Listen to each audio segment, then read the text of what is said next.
ready for my close encounter of the third kind. Come and get me, assholes.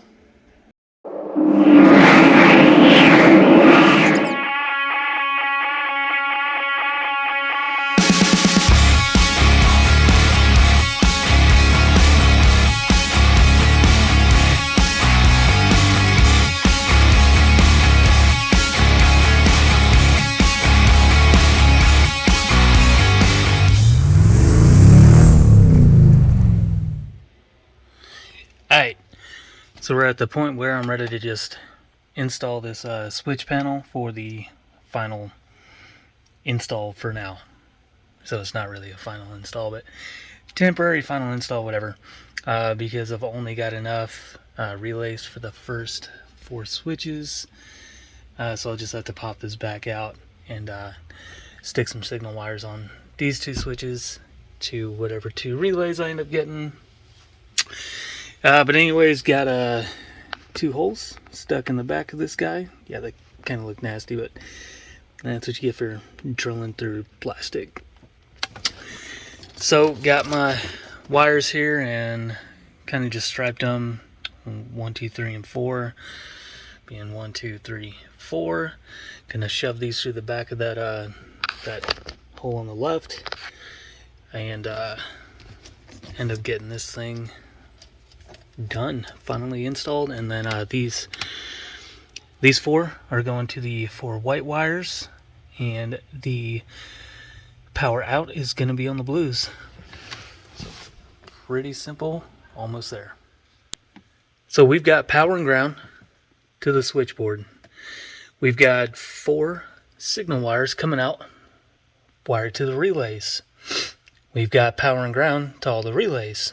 1 wire left, the blue one, for out.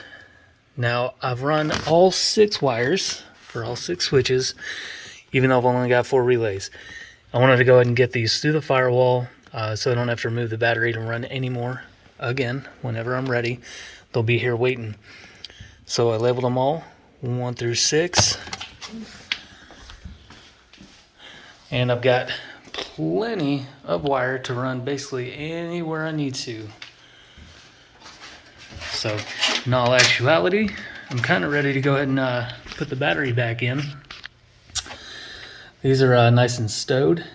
The only thing that I'm missing should be here in maybe tomorrow, maybe Tuesday, is 1/4 inch loom, wire loom. Keep these things protected and stuff. I can still reinstall the battery, and even if I put it up here, I can still slide it down. So we'll be good. I mean, it's no big deal removing the batteries. Just if I don't have to, I don't want to. Actually, I might have some of that in my box. I have to take a look before I toss the battery in. But yeah, we got 6 wires that are all going to be eventually hooked to the switches, but they're all labeled on both sides. Yep. Now, there's number 1. There's number, well, what are the odds of that? Every single one of them is rolled over so you can't see them. Proof. 1 through 6. Get them all wired or labeled. And those numbers correspond to which switch they're going to end up on from left to right. Told you I was going to do this right this time. So, yeah, going to get the battery stuck back in there and do some testing. Wish me luck. So besides cleaning up the wiring and making it look pretty, getting it out of the way, I am done inside. We've got 6 power wires. Oh, we got a lot more than 6. We got start from the top. Got our wires coming in through our tube. I got 2 in my hand. Let me see which ones. These 2. Alright, these 2 are spares for later. These are going to be output wires to go to the engine bay. Remember, I labeled all these So this is number 5 and 6. These will eventually be hooked to switches 5 and 6. I've also got 2 grounds and 2 power wires. 2 power wires have been capped off with heat shrink at the end because they are live. They are hooked directly there. The other power wire with the yellow eyelet is a fused link to the switch panel. So there's no actual fuse between this point and the battery.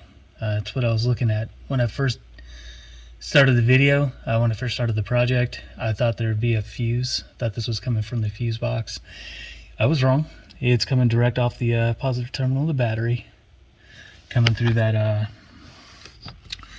that junction way up in there. You can see I've got my ground and then the tube coming through with my red wires, the big 8 gauge wire up there that's coming directly off the hot terminal up there. So yeah, other than cleaning this up, I'm done. Got all my wires hooked to ground. Got the 4 wait a tick. Got my 4. Yep. 4 to my relay, and then this one that's a little bit longer, that's the ground for the switches. And then 2 extra grounds for later. So that's it. There's all those guys lined up, fuses in. I got 2 screws in it, hopefully. That doesn't mess with any of the HVAC stuff. Only one way to find out. That's going to be tomorrow's problem. Going to get that all cleaned up with some wire loom. Bunch of zip ties. You won't even be able to see it. And from getting in, you won't see any wires. When you're sitting here, you won't see any wires. It's all going to be nice and clean. The rest of the night might be spent.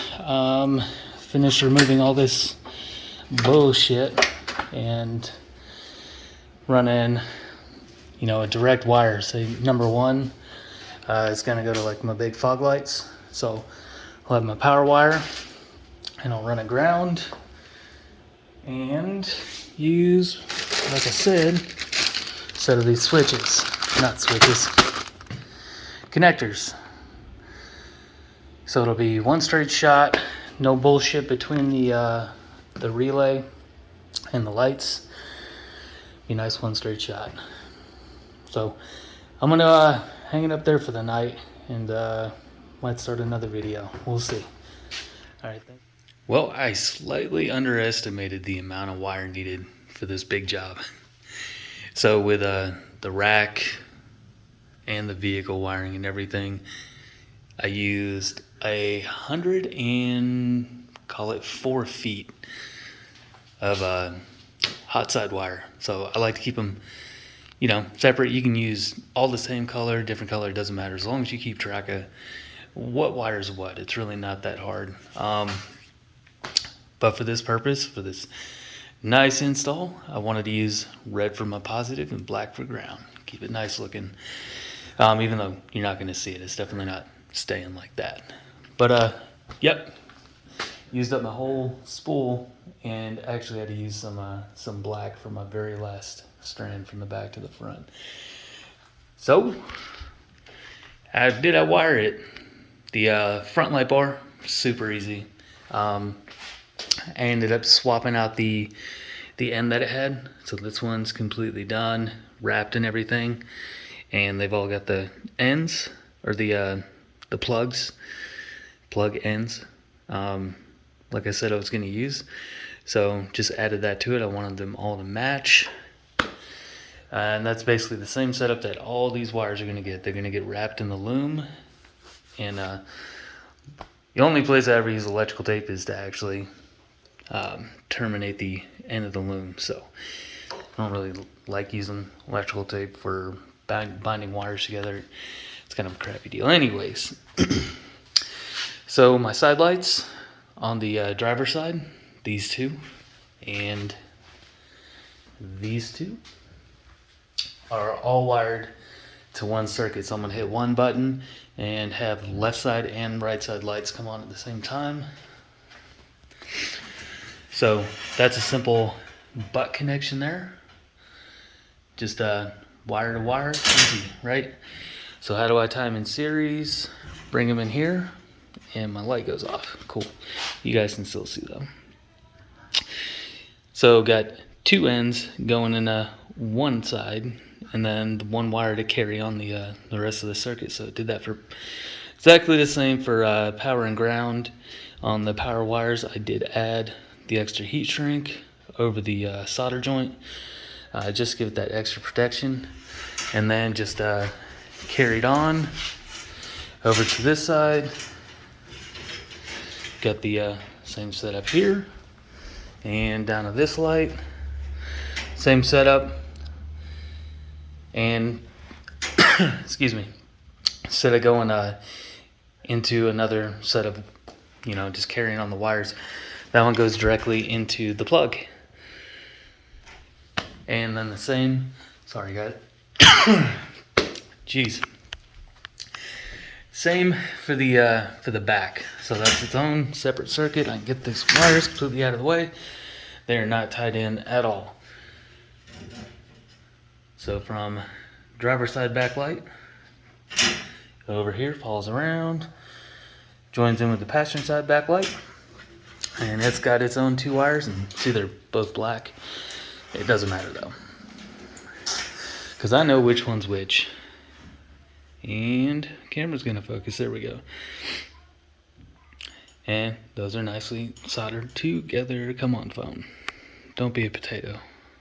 Focus on the joint. Okay, it says no. It wants to focus on the rack. Anyways, yep. There's a plug right there in your face. Hey, there it is. Welcome to the Thunderdome. Anyways, these are gonna go straight through. I'm not gonna do that yet though, because I want to get them wrapped in the wire loom, and then once they're wrapped, strung all together, then I'm gonna zip tie them down to the floor, and it's gonna look super clean. So here it is.